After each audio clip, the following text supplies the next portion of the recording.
Doctor صاحب یہ فرمائیے کہ اللہ کی رحمتیں تو انسان پہ بے شمار ہیں، ہم ان کو گن نہیں سکتے، لا تحصوها، لیکن اللہ تعالیٰ نے ایک رحمت ہم پہ ایسی کی ہے کہ اس کا احسان بھی جتایا اللہ نے، اور وہ ہے وجود و نسبت مصطفیٰ صلی اللہ علیہ وسلم.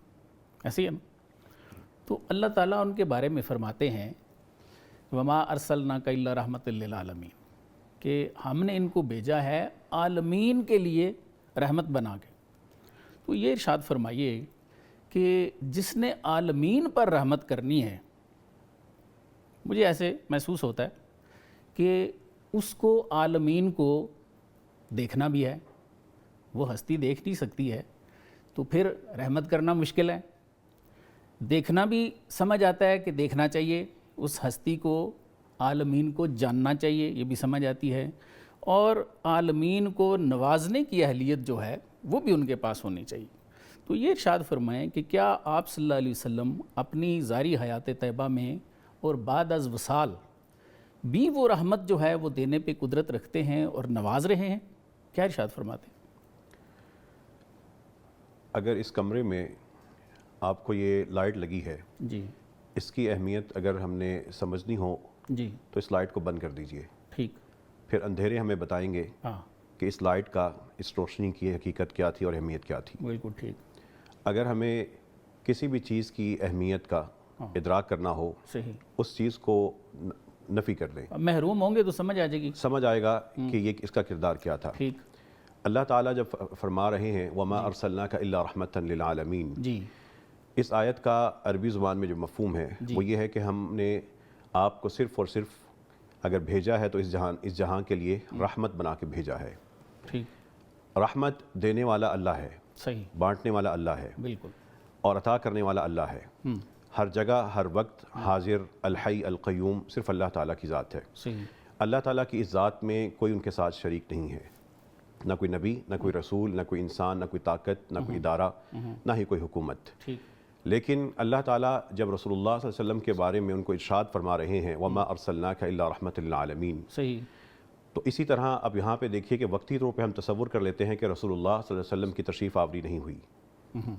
اگر آج اللہ تعالیٰ کے رسول صلی اللہ علیہ وسلم اس کائنات میں نہ آئے ہوتے تو انسان پہ حملہ کر کے قیدی اور غلام بناتا. ٹھیک. بیٹیاں بازاروں میں بکتی، بیٹوں کو ماؤں سے جدا کر دیا جاتا. عورتیں، ان کے بارے میں آج یہ بحث ہوتی کہ کیا یہ انسان ہے بھی یا نہیں. عورتوں کو ان کے حقوق نہ ملتے. ٹھیک. غلامی کا زمانہ ہوتا. صحیح. حلال اور حرام کی تمیز نہ ہوتی. زنا فخر کا ایک مقام ہوتا. چیزیں جو آپ وہ ساری کی ساری رسول اللہ صلی اللہ علیہ وسلم کے آنے کی وجہ سے جو اصلاح ہوتی گئی، معاشرہ بنتا گیا، تمدن بنا، ریاست بنی، اخلاق کا وجود ہوا، تہذیب کی عبارت قائم ہوئی. ٹھیک ہو گیا. وہ جانوروں کے اوپر رحم کرنا، صحیح. وہ درختوں کو نہ کاٹنا، اس سے منع کرنا، وہ جنگ ہو تو عورتوں کو اور بچوں سے شفقت کا سلوک کرنا، یہ تعلیمات کہاں سے آئی؟ ٹھیک ہے. یہ یو این او نے تو آج جنم لیا. رسول اللہ صلی اللہ علیہ وسلم کا اس عالمی ایجنڈا اللہ تعالیٰ کے رسول صلی اللہ علیہ وسلم کی ذریعے پورا ہوا. رحمت للعالمین، وہ رحمت بکھرتی رہے گی. وہ ایک ایسا دریا ہے جو بہتا رہے گا لیکن کبھی اپنے اصل منبع سے کٹے گا نہیں. وہ ایسی رحمت ہے، وہ ایسا سورج ہے جو روز جب طلوع ہوتا ہے تو نئی کرنوں کے ساتھ ہوتا ہے. صحیح. سورج پرانا ہو کے کمزور نہیں ہوتا بلکہ اس کی آب و تاب بڑھتی رہتی ہے. یہی رحمت ہے. رحمت کے لیے رسول اللہ صلی اللہ علیہ وسلم کا دیکھنا ضروری نہیں ہے. یہ بنیادی اسلامی عقیدہ نہیں ہے. اللہ تعالیٰ ہر چیز کو جانتا ہے اور وہی اپنی رحمت سے نواز رہا ہے، اور اس نے نوازنے کے لیے، مطلب اگر میں یہ سمجھوں کہ بعد از وصال اب آپ صلی اللہ علیہ وسلم کی وہ برکات یا کچھ جو ہم پہ رحمتیں ہیں وہ ختم ہو گئی ہیں. رسول اللہ صلی اللہ علیہ وسلم کی برکتیں جاری رہیں گی، ان کی وجہ سے ہم رحمتیں اٹھاتے رہیں گے. لیکن رسول اللہ صلی اللہ علیہ وسلم کا خود وجود، ان کی سنتیں، ان کا علم، ان کی تربیت، ان کی ساری محنت، وہی رحمت ہمیں کافی ہے. ہر وقت دیکھنے والا اللہ تعالیٰ ہے. صحیح اسلامی عقیدے کے مطابق اور میرے محدود علم کے مطابق ہمیں یہ نہیں کہا گیا کہ رسول اللہ صلی اللہ علیہ وسلم دیکھ کر رحمت دیتے رہیں گے.